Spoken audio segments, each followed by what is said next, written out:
In the United Kingdom, central heating really took off in the 1970s, 80s and 90s. This video is all about the controls that we used to use and what we can do now.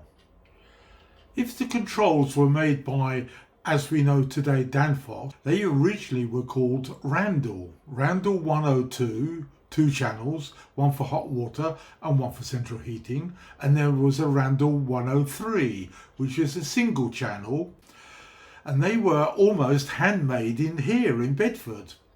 And then Danfoss took them over, and we now know them as Danfoss 102, Danfoss 103.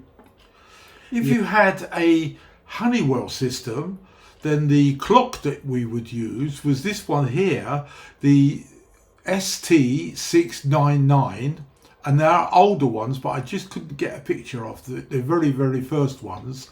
And the room thermostat would be this one, which is called the T6360, 230 volts analog.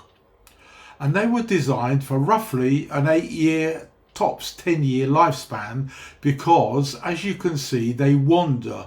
All 230 volt room thermostats after about 6 years overshoot, and it could be up to 6 degrees.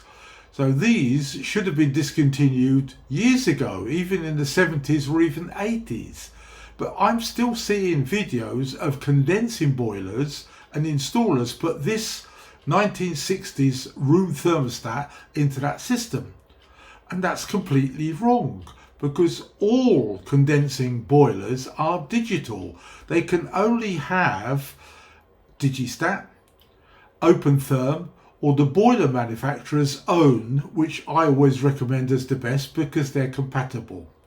So we should have dumped these years and years ago, and I'm not sure, but I think in Europe they were banned in the year 2000.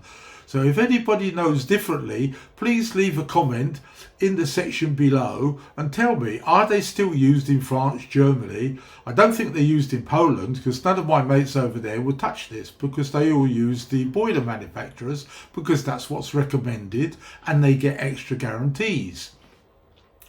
But we still do it here.